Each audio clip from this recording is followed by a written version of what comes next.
അതായത് നമ്മൾക്ക് പലരും പല ഉപദേശങ്ങളും നിർദ്ദേശങ്ങളും ഒക്കെ തരാറുണ്ട്.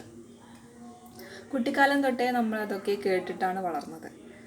അതൊക്കെ നമ്മൾ അനുസരിക്കുന്നത് ഒരു മെയിൻ കാര്യം എന്താണെന്ന് വെച്ച് കഴിഞ്ഞാൽ ഇതൊക്കെ കേട്ട് കഴിഞ്ഞ് കഴിഞ്ഞാൽ എൻ്റെ ജീവിതം മെച്ചപ്പെടുത്തി കൊണ്ടുപോകാൻ പറ്റും എന്നുള്ളൊരു വിശ്വാസത്തിലാണ്. കാരണം നമ്മളെക്കാളും പക്വതയുണ്ടെന്ന് നമ്മൾ ചിന്തിച്ചിട്ടാണല്ലോ നമ്മൾ അവരുടെ ഉപദേശങ്ങളും ആശയങ്ങളൊക്കെ നമ്മൾ ഉൾക്കൊണ്ട് അത് നമ്മളുടെ ജീവിതത്തിൽ പകർത്താൻ നോക്കുന്നത്. പക്ഷെ പലപ്പോഴും ഇങ്ങനൊരു കോപ്പി പകർത്തുന്ന ഭാഗത്തേക്ക് നമ്മൾ പോയി കഴിഞ്ഞാൽ നന്മയേക്കാൾ കൂടുതൽ അതൊരു തിന്മയാണ് ക്രിയേറ്റ് ചെയ്യുന്നത്. കാരണം അവരുടെ ജീവിതത്തിൻ്റെ സാഹചര്യത്തിൽ നിന്ന് അവരെ റിയലൈസ് ചെയ്തിട്ടുണ്ടാക്കിയെടുത്ത ആശയങ്ങളും അനുഭവങ്ങളുമാണ് നമ്മളായിട്ട് ഷെയർ ചെയ്യുന്നത്.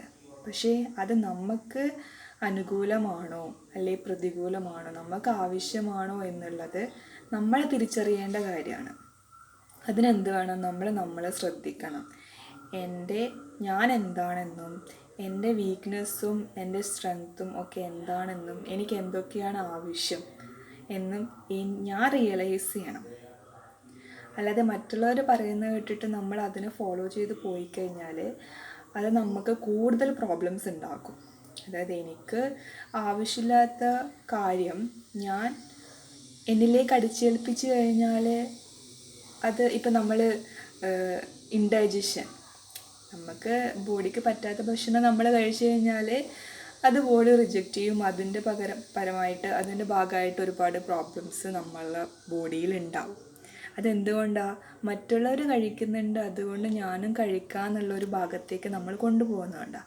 പക്ഷേ ഞാൻ ആദ്യം എന്നെ മനസ്സിലാക്കണം, ഇത് എനിക്ക് പറ്റുന്നതാണോ, ഇത് കഴിച്ചു കഴിഞ്ഞാൽ അത് വഴി ഉണ്ടായുള്ള കോൺസിക്വൻസ് എനിക്ക് മാനേജ് ചെയ്ത് കൊണ്ടുപോകാൻ പറ്റുന്നതാണോ എന്ന് ഞാൻ എന്നെ തിരിച്ചറിഞ്ഞ് മനസ്സിലാക്കിയിട്ട് വേണം അതിലെ കൂടി കടന്നു പോകാൻ.